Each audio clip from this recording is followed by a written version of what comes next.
Hey everyone, welcome back to part 2 of this caster tutorial.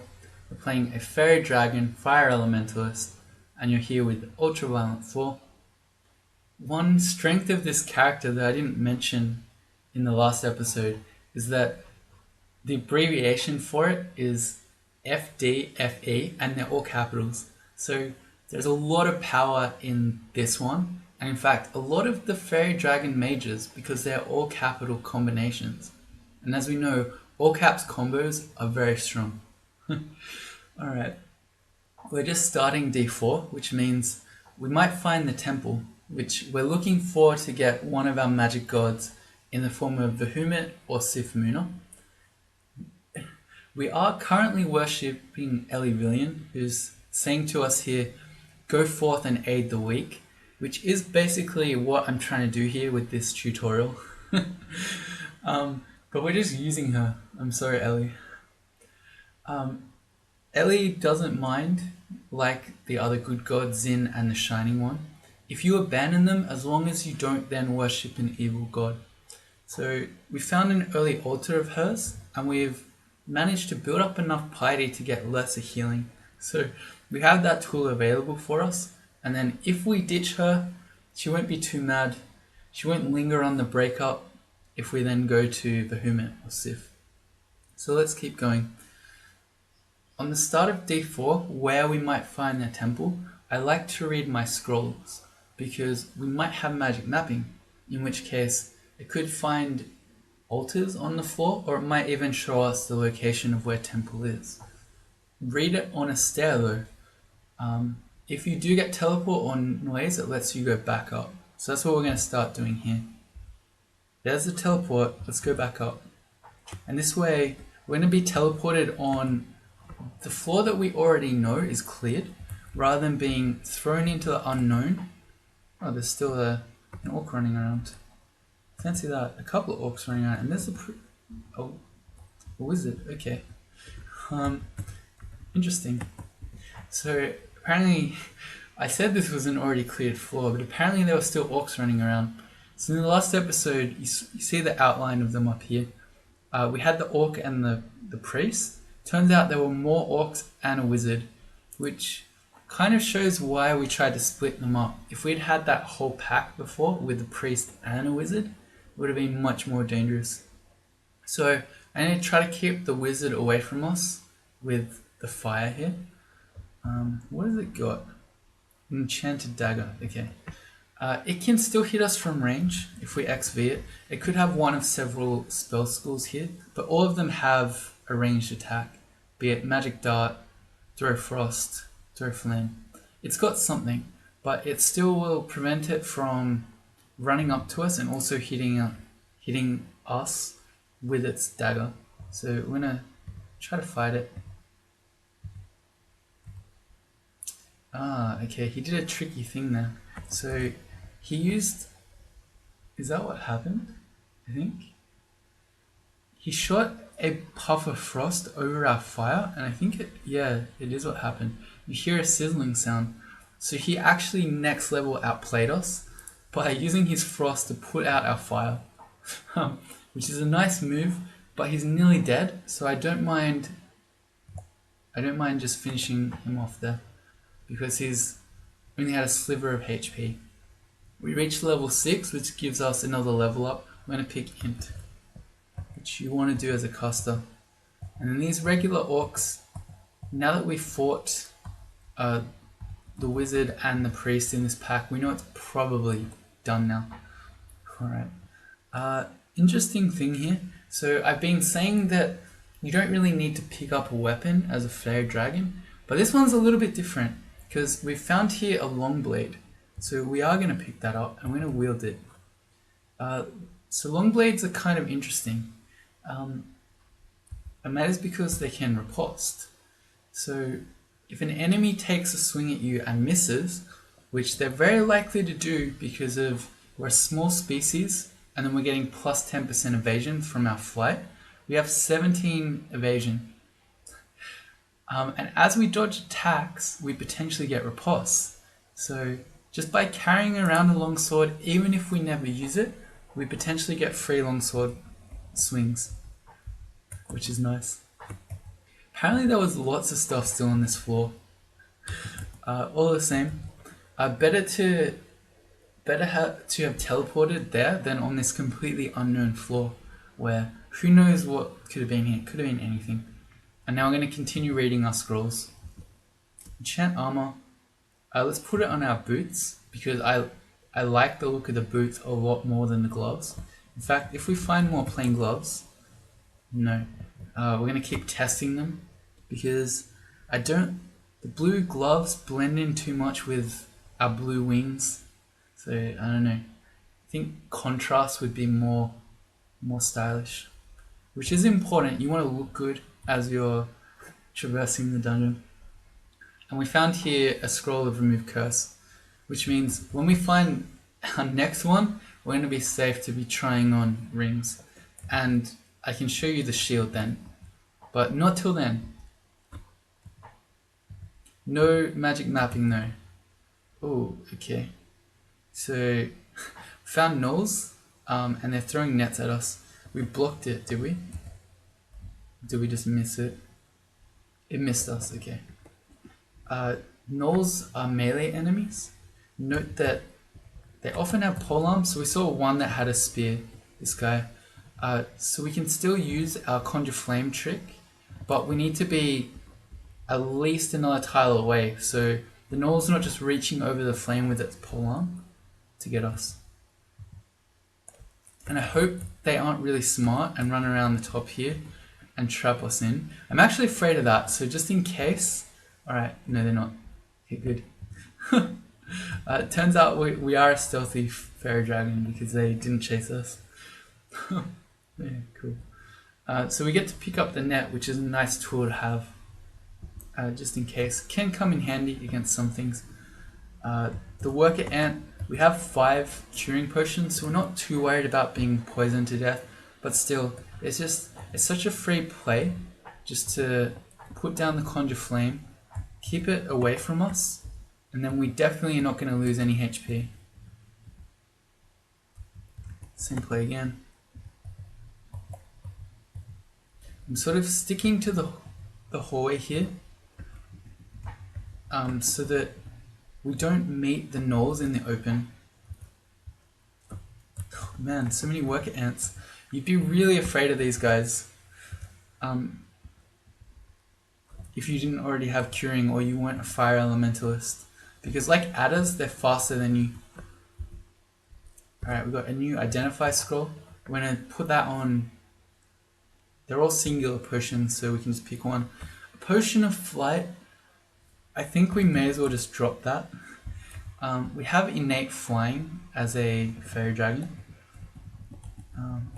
Just for science. So we have an ability here that we can stop flying. You see here, to fly again costs 3 magic points. So there could be some sort of niche, super niche situation where we're not flying but we want to, but we don't have 3 magic points. So we could quaff the potion instead, but I'm not even going to worry about it. Interesting. Okay. That's an interesting transporter vault. The pro tip, by the way, for transporter vaults is if you never go into them, you will never die in them. Oh, hey, there's a buckler. Alright, so we can see the gear that we'd get. In this case, it's a little bit of gold. It's a glowing robe, which we'd never be able to use because we can't wear body armor. And it would be whatever this wand is. And it's going to be some sort of ranged wand. For this one, so, and then it's got a bunch of ranged enemies in here. The shadow imps have pain. And then, of course, we already learnt last episode about the orc priests who have smite. So, we could maybe do that. Maybe I'll show it to you. Before that, let's deal with this ogre. So we're going to... Oh, we failed it. Okay, we didn't fail it this time.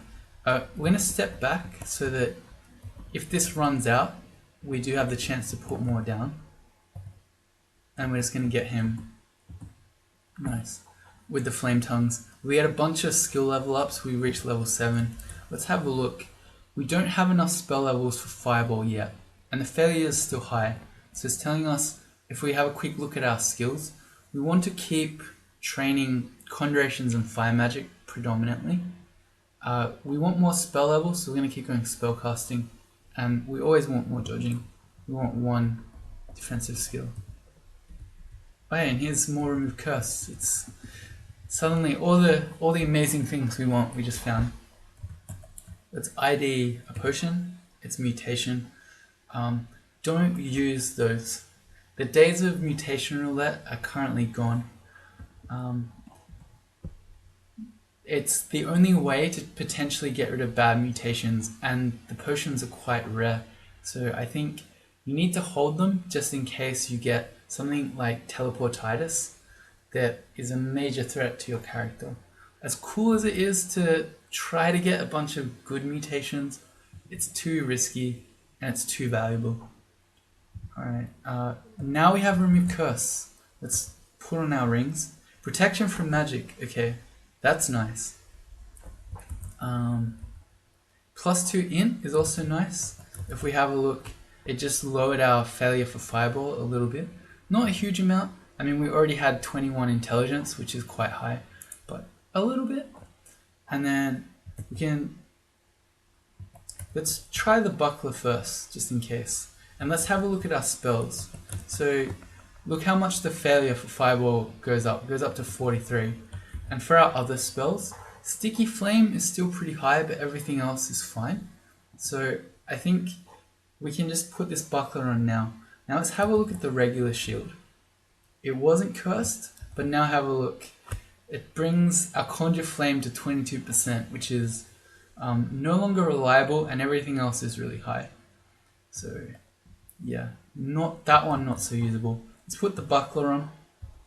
If we have a look at it, it takes 5.6 skill to remove the penalty. So we're going to want to train that. -3 aptitude kind of hurts, but that's okay. We're not in a huge hurry to get there. And a cool feature now is that there are skill targets. So if we hit equals and then F, which is shields, we can actually set a skill target for 5.6. Exactly. So when our shield skill gets there, it will turn off. Very handy, so you don't overtrain it. Alright, and when I XV'd this guy before, he had a 70% chance to hit us with pain. Now that we have a magic resistance ring, it's down to 32%, which means I think we're much more likely to try this out now. We'll still clear the floor first, and then we'll think about it. Diff, not that we're going to go diff, but previously, until not long ago, Dith got angry at you if you used fire. So a fire elementalist of Dith was absolutely not on, but now Dith no longer cares about fire, so that's possible. Hey, oh no, never mind. We can't do the boots. We've enchanted up our boots already, so style would no longer be a consideration. And in any case, these red boots look so good. I don't think we'd want it. The ant is coming at us. It's faster, but I would still like to try to get to the hallway before it gets to us. We failed. There you go. Okay. We could probably have killed it before it got to us, but it just makes it safer if we can get the conjure flame out. For this adder, we're never going to get back there before it catches us, so we just try to blow it up, which we did. And an iguana. Similar thing. He's not fast though, so he's fine just to... Ooh, until we failed. Okay. Man, the buckler... The conjure flame is only at 4%, but as Kroll likes to do, likes to mess with you, so our 4% chance to fail, we failed it, what, 3 times or so in quick succession? Alright, so we have a few options here. We could sticky flame it at 17%, which is... it's yellow, so it's a chance it could give us a poor miscast. Or what you can do here is mess around with random energy, which haven't shown you yet, so I think I should. So there's a feature of the game called random energy, which means when monsters make moves, so not attacks, but they make actual moves, every time they do that, there's a small chance they are a bit quicker than normal, and a small chance they're a bit slower. And so over time, those small chances will build up until it either gets an extra turn or it gets one less and drops behind you. The reason for that is so that you can't kite something forever. So say we were hurt or we ran out of mana. It's a 10 speed monster, we're a 10 speed character. We could then just infinitely just walk around and we would know that we'd never ever ever run out. But what that means is if you kite enemies with random energy, eventually you're going to get a gap, because either the enemy will get an extra turn, it will reach you, it will attack you, in which case then you use your turn to step away and make a gap, or like this, random energy will just eventually cause it to miss a turn and it falls back. So now that random energy here has given us a gap, we can put fire down again. And this is good to know against something like, say we had a really early double-headed ogre here who could literally one-shot us, and we didn't want any attacks. We could try to get a gap like this, and then now that it's kept away, we can use our fire strategies. Good old random energy. I don't know, it's one of those funny things in Crawl where it's designed to prevent you wanting to kite things all the time, but ironically it makes kiting more of a reliable strategy. But anyway, let's ID another potion. Brilliance. Okay, that's another good tool to have. It increases your spell power of things, it lowers your failure rates. Speaking of which, we should learn Fireball. So even though you see here it's 41% chance to fail, it's really dangerous. We can't learn it yet, we don't have the spell levels. But I'll make the point anyway. Even if it's really dangerous to use, there are foreseeable situations where we might really want a Fireball, in which case we could quaff a Brilliance. It would lower our failure rates and then we could use it. Alright, so all we've got here is the Transporter. Which I think we will do. Again, pro tip, never go in these and you will never die.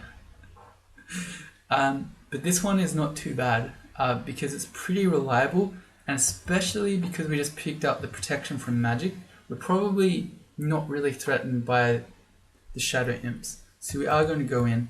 We're going to get a Wand of Paralysis, which is good. Note that evocations are -1 on a Faerie Dragon, so they're not particularly skilled with wands, which is okay. I don't tend to like evocations much anyway, and especially on a caster, I'd much rather just improve our spells. But the way that this transporter works is you open the door, you're meant to use the one that you just picked up to hex the things in here, and then go kill them. A paralysis wand is not a great one if you're a melee fighter, because even if you paralyze them, you can't actually then fight them. You'd have to just paralyze them and run to the exit. But we have ranged options. So we open the door with O. We can now start fighting these enemies, and if we get hurt, we use Shift C to close it again. And it's Shift O to open the door, sorry. So we use our fire spells. Apparently we can't get it from here. Is that really true? Apparently, so we need to be on this tile, which means all three could hit us. So this was dangerous before, or much more dangerous before we picked up the magic mapping. Not that we would have got one shot, I think, but we could have been hit by a smite and pain from both of these guys in the one turn. Whereas now, with only 32% chance to pain us, that's much less likely. But still, the priest is the most dangerous. We'll start off with him. Can we really not see any of them from here? We have to go to this tile apparently. Okay. Okay. Alright, we got him. We're gonna step back, shut the door, we'll heal up, and then now we're just fighting these guys. That should be fine. Cool. And because we fly, we can go in and get this potion that we wouldn't otherwise have been able to. Nice. Again, we can't get the glowing robe, but we get a bit more gold, and we can leave. So that was a nice bonus.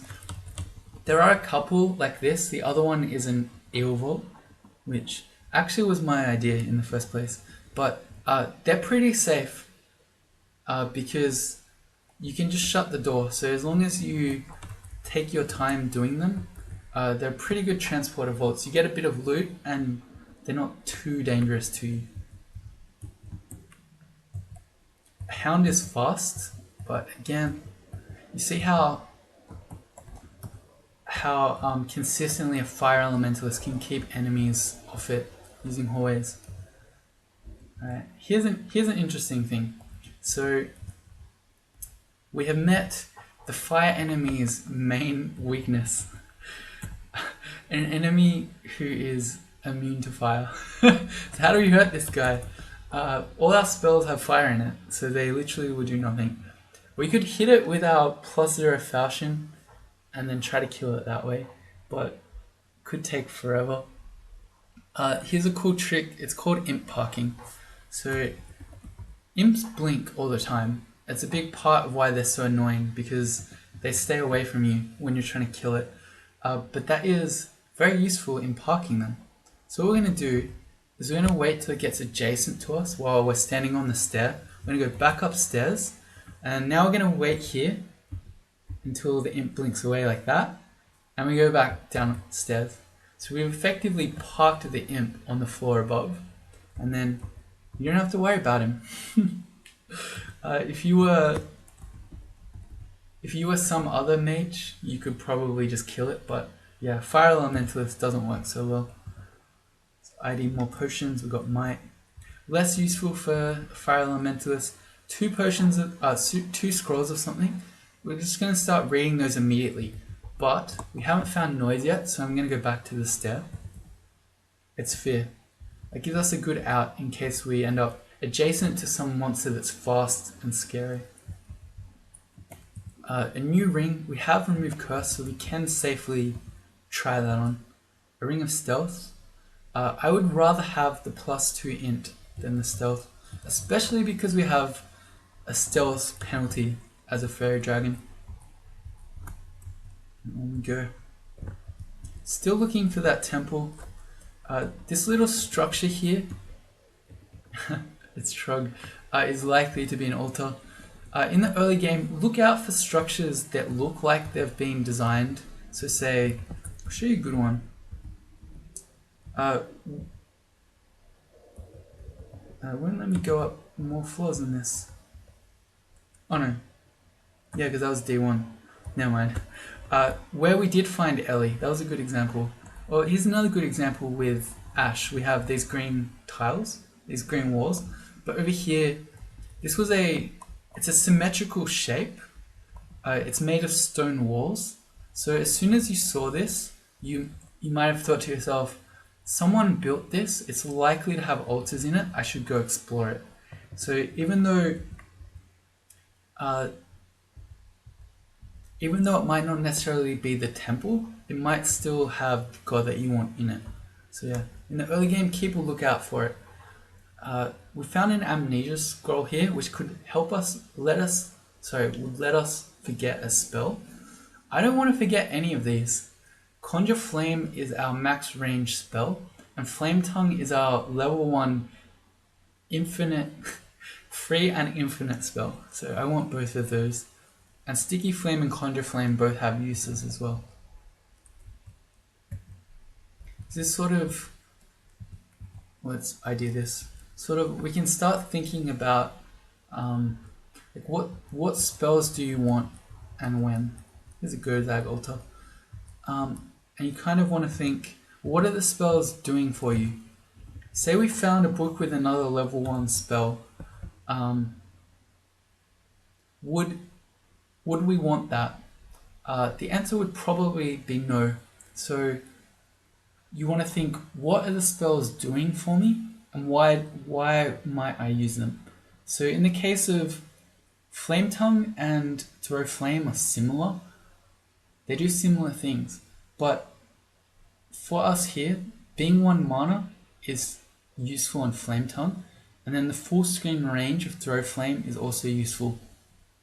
Say we found another spell that was full screen, or another level 1 spell. They would be overlapping what these ones do.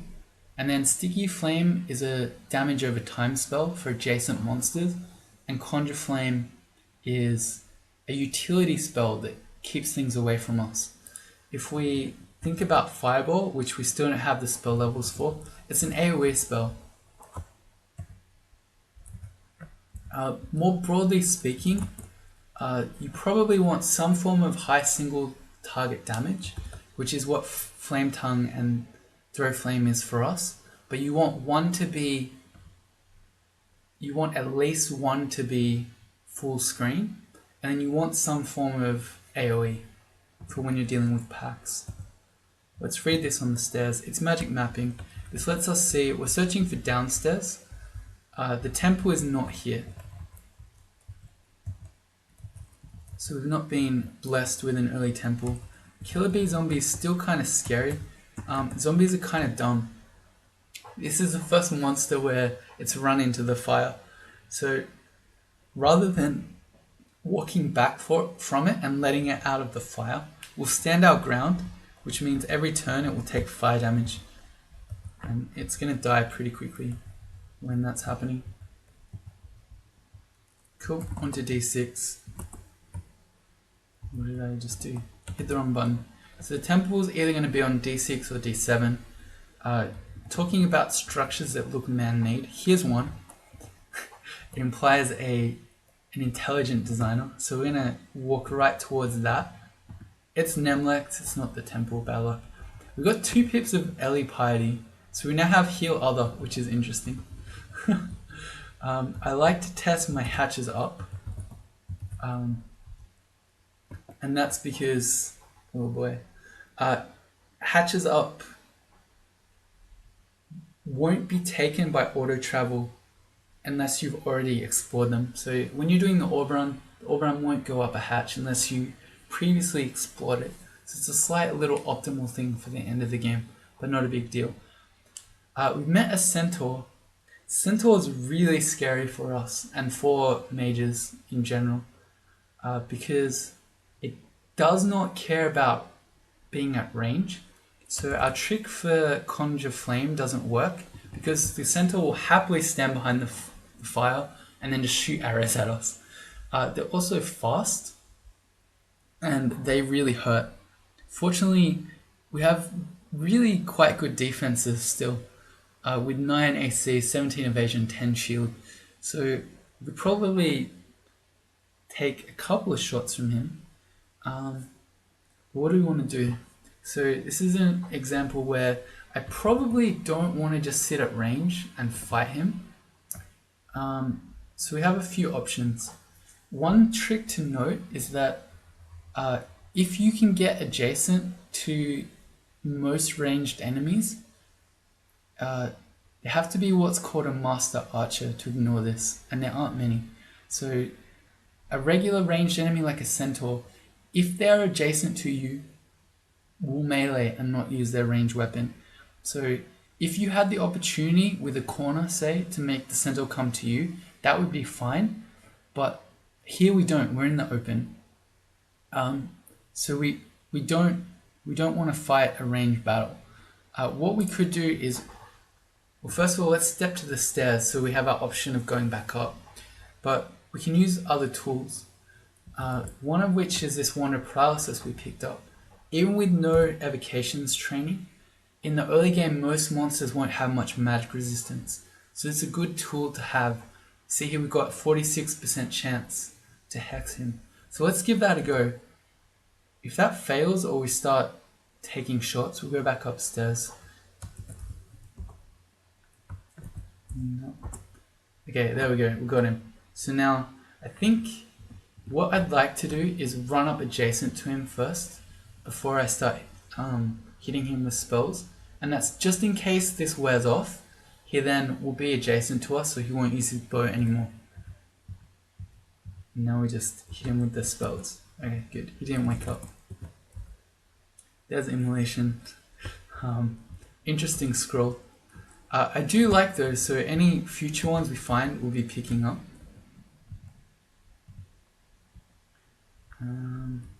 Okay, that's a good one.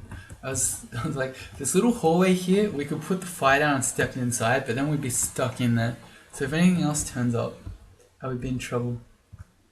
He didn't even come. Okay. This character is really stealthy, apparently. There's another Nemlex. There are 2 Nemlex altars on the one floor. It's not something you see every day. We're going to back up in case this one orc means more orcs. It did indeed.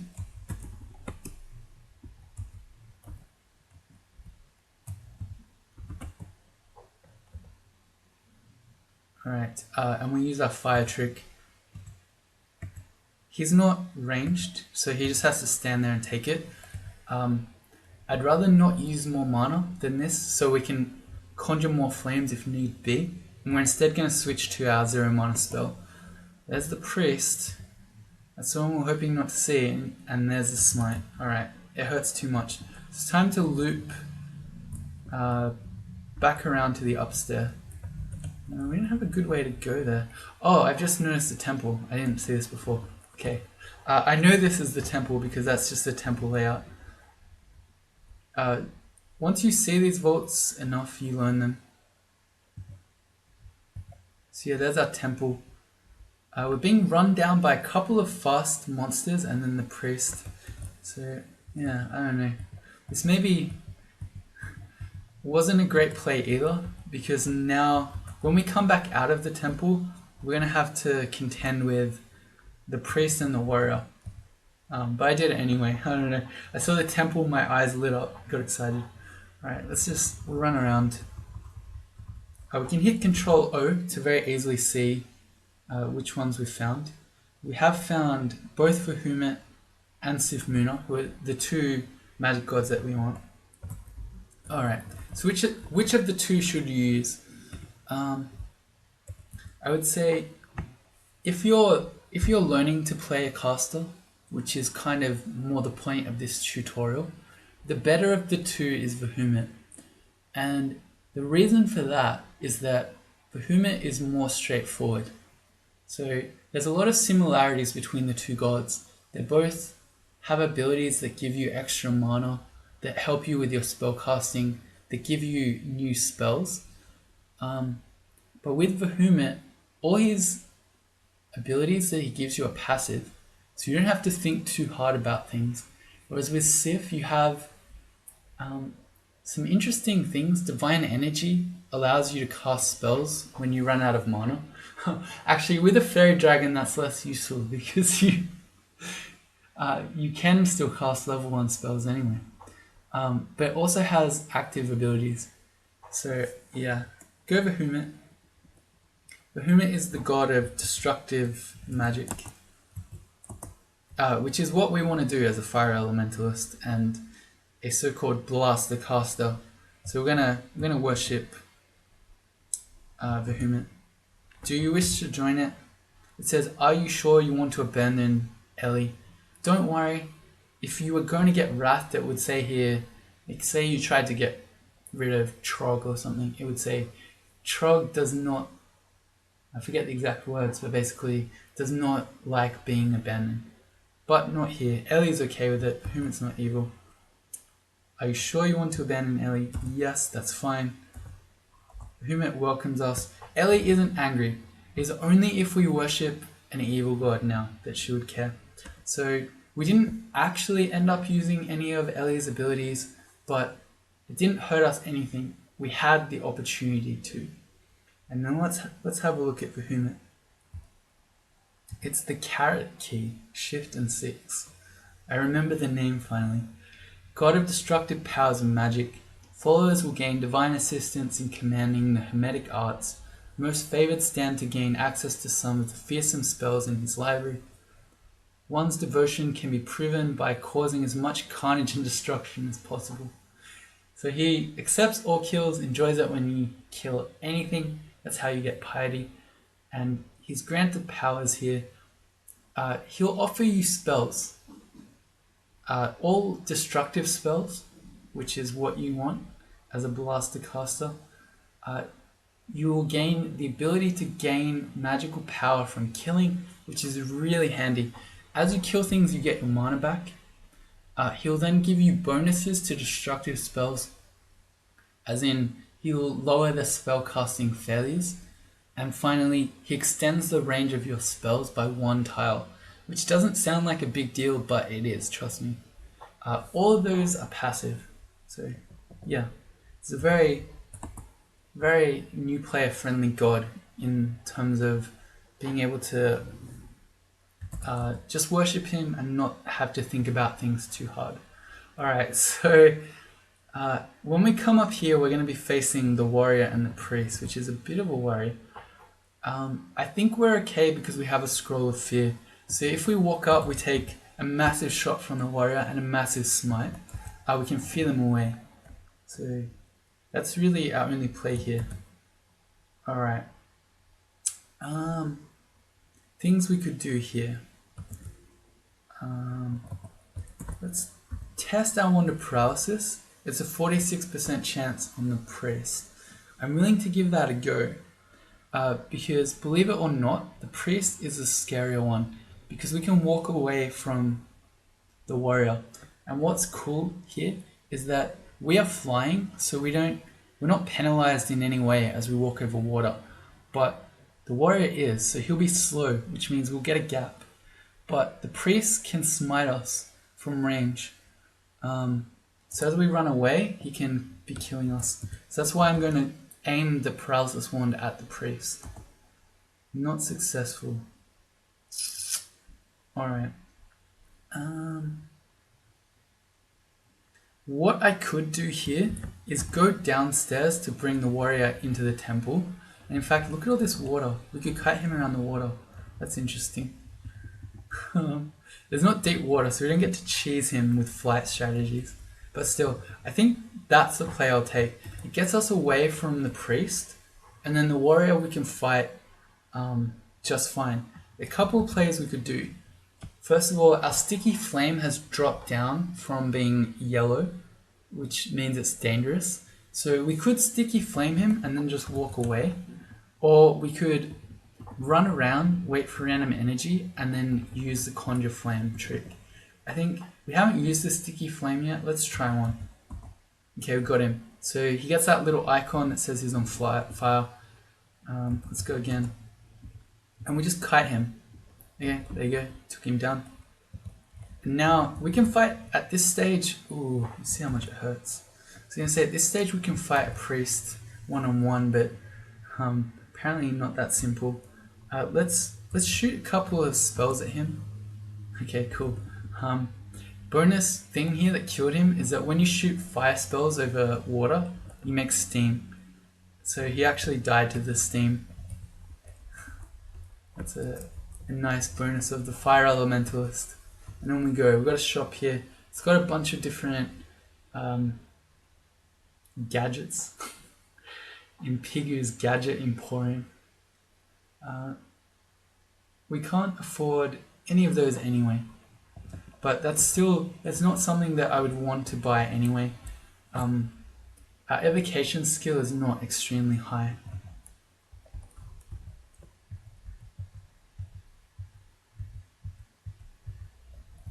Okay. Do we have... Okay, we finally have it. We've got enough spell levels for Fireball finally, so let's memorize that.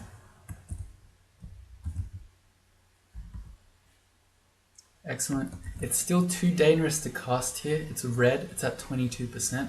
But if need be, we could quaff a Brilliance. Yeah, let's keep going. For our skills, I think these skills are fine. At some point, we'd like to train fighting. And this is a mistake that I see a lot of players make when they're playing casters. Because fighting, just by the name, it sounds like something that melee characters do. I'm a caster. I'm not fighting stuff. Why do I need the fighting skill? You need the fighting skill because it gives you extra HP. An extra HP is valuable on every character, not just mages. In fact, it's arguably more important on a mage because your AC tends to be lower, so having the defense through fighting is even more important. But I don't want to train it just yet. I think what we'll do is we'll get our shields up to our shield penalty point, which was 5.6, and then we'll turn on fighting for more HP. And then as far as these spells go, we still want conjurations and fire magic to drop our fireball chances.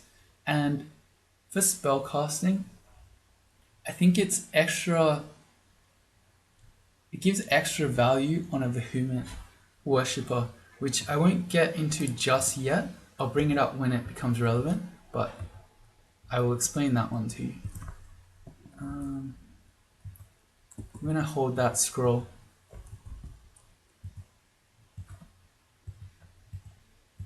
Okay, I will take it to the stair. We still haven't seen noise yet. It was fog. Okay, for these whites, well, first of all, we're not in a hallway, so we can't conjure flame them. If I wanted, I could run back around to this hallway. But the thing is, now that we have sticky flame usable, as long as it's not an enemy that's going to kill us in one go, we can sticky flame them and kite them out. So conjure flame is much less important now. Well, that's true and not true, because sticky flame is not something you want to kite fast enemies with. But yeah, okay. Sorry, I lost my train of thought because I saw some gloves. So here's an example where that's a monster we wouldn't want to kite, which is the bullfrog. We didn't happen to be near a hallway anyway, so we didn't have the conjure flame play in any case. Alright, new gloves. Hopefully these look a bit better. Yeah, they're better. They got some red on it. Okay, that's more stylish. Let's switch to those gloves. Okay, cool. On to D7. Hear the hiss of flowing sand. Oh, we got even more gloves. This means there's an ossuary somewhere on the floor. If we had a scroll of magic mapping, I'd read that and try to find the entrance. But we'll just have to walk around and hope to find it. Ossuaries, especially this late in the game on D7, aren't too dangerous, and they tend to have really good loot in terms of consumables. So you get a lot of potions in them. Let's try these new gloves. Maybe they're even better. They're grey. No, I like the other one.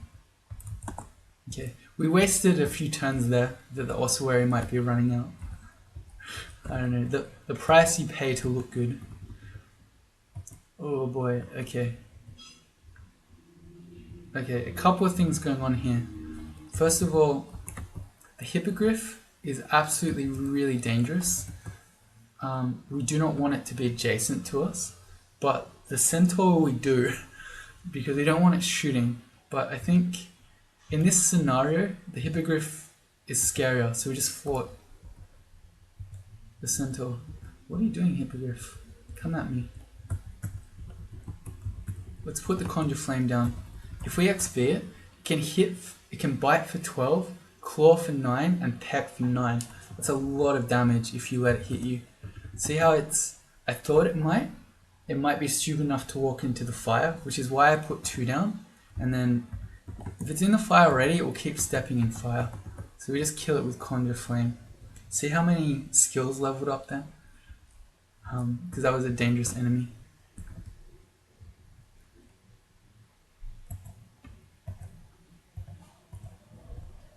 Okay, cool trick here. Sky beasts go invisible, but if you sticky flame an enemy, it will not be hidden from you. So we can keep it visible like that. We reach level 9. Let's go more int. And so I said earlier in the game that after fights you should be resting up to full HP and magic points.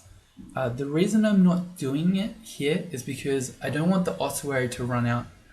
And because we can still cast spells with no mana, I don't mind too much running around like this. I don't want to fight this stuff. Note that sticky flame doesn't work on things that don't have bodies, so it does not work on a hungry ghost. Taking smites. We need to go back up. We need to just go to a new stair because that's too much insanity at that one. Alright, this is a good... No, it's not a good example. I was going to say this is a good example where we can get the centaur to come adjacent to us, but it's not really. It is here. We'll step next to him. So now, because he is next to us, he's not going to shoot arrows, which is what you want. You want the centaur to just try to punch you rather than bows. Okay, cool. And I don't remember seeing any messages about the ossuary. It was nearby when we fought the centaur, which was up there. Okay, so we'll keep exploring around that direction. It's now distant, so it was probably above that step. Yeah, there it is. Okay, cool. A couple of rats, and we'll go in. Yeah, good. There are some forms of ossuaries that make you fight immediately. But even if we had no mana, we're a fairy dragon. It's cool. Alright. So there's our first magic gift from Vehement. So if we hit Shift M, it's now in our memorization list. We've got Magic Dart. It's a level 1 spell. So this is interesting. Magic Dart allows us, it does a couple of things. First of all, it's full screen. Second of all, it's pure conjuration. So it is technically a way to kill, what are those things called? Crimson Imps and other fire immune enemies. Let's just kill these ones first. Which makes me think that I want this because it gives us effectively a free full screen spell. It kind of it replaces 2 spells in our spell list. So we have Flame Tongue for being free, and we have Throw Flame for being full screen, whereas Magic Dart will do both. So I like the idea of that. Now, we're not struggling for spell levels otherwise, and we don't happen to have Amnesia, but it means in the future, when and if we find Amnesia, it could allow us to get rid of both Throw Flame and Flame Tongue. And yeah, it is relevant now. I brought it up before. So what happens as Vehement offers you spells is that you have a limited amount of time, and if you don't learn the spell that he's offering you, and he offers you the next one, you lose access to the first one. So spellcasting on a Vehement character, more valuable than otherwise. So one of the things spellcasting does is give you more spell levels. And if you have a time limit on learning spells due to how many spell levels you have, you can see why. So we're gonna keep learning spellcasting probably for a while. We're probably just gonna keep it on until Vehement's gifted us all his gifts.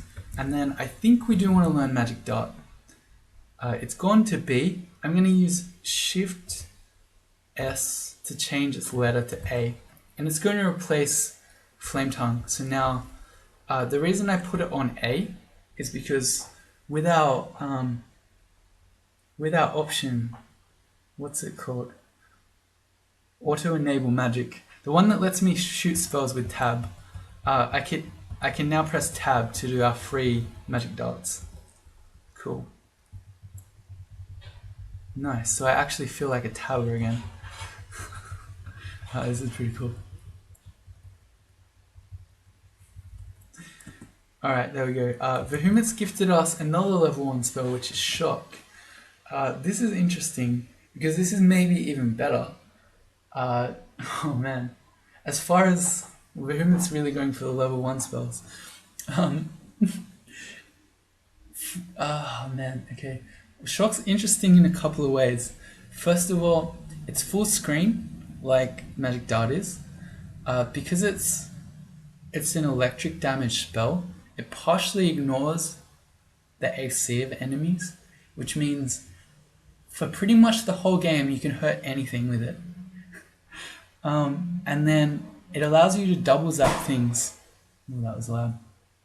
That was a car backfiring, I think. So it lets you hit things twice. Man, this is pretty crazy. I think we want this. So really giving you the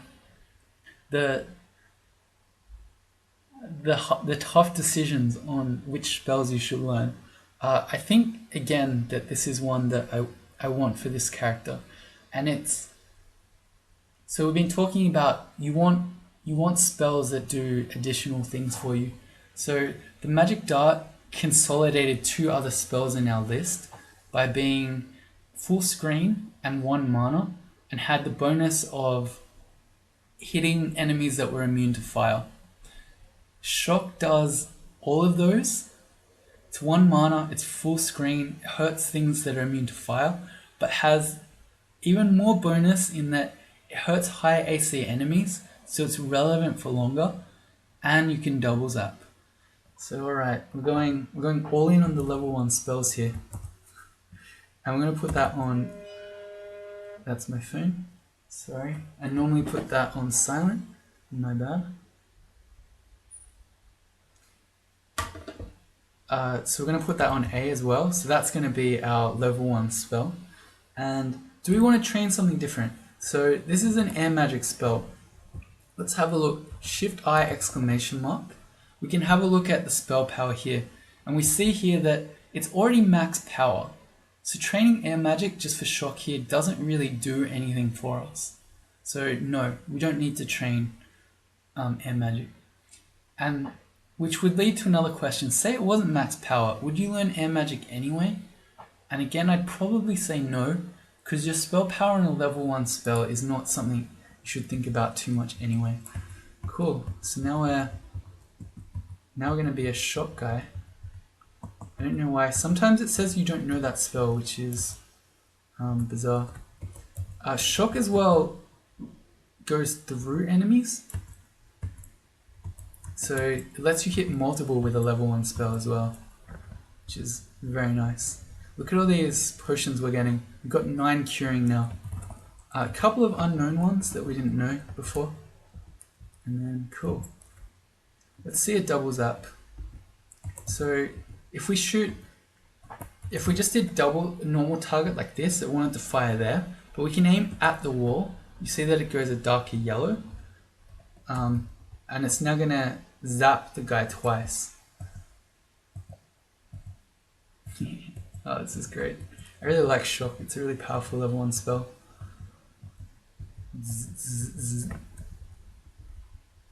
Cool. Oh yeah, speaking of enemies that are fire immune, here it is. We get him. Alright. Here's an Orc Warrior. He's got a ranged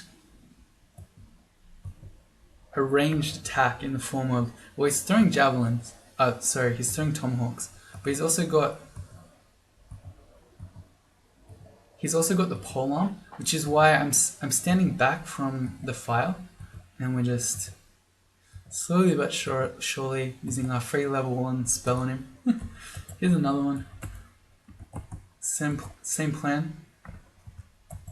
But when he's standing on that tile, we get to double zap him.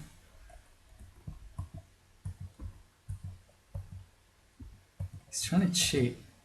There we go, got him. Alright, an Ice Beast.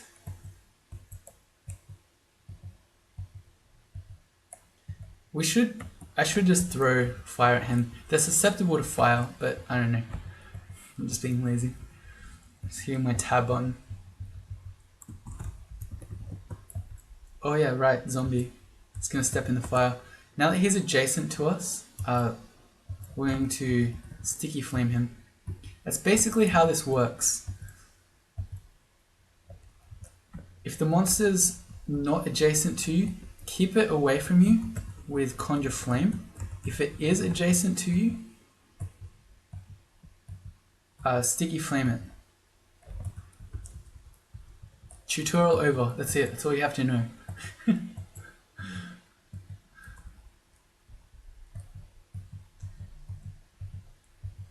Thing to note, we've reached level 2 in fact, or 2 pips of piety with Vehement. So if we have a look now, we are gaining power from killing enemies. So when we're just using Shock, which is our level 1 spell, that doesn't matter much because we're never losing any magic. But oh, we've got more gloves again. Let me show you. So you see here, we killed that enemy, you feel your power returning. Cool. So it effectively gives you a lot more magic than you would otherwise have in practice, as long as you're killing things. And it's especially good with AoE spells like Fireball, because you can blow up multiple things and then get your magic back.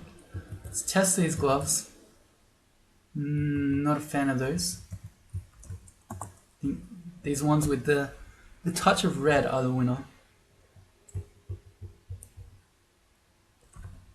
I don't really want to get poisoned by that guy. Okay, and then onto D8. So at this point we can start finding Lair. It's somewhere between D8 and D11, but we're going to stop this one for now. So it's going pretty well. If you join me in the next one, probably we'll be heading into Lair, which is, it's an interesting time for the budding caster. So hopefully see you back for that one. Bye.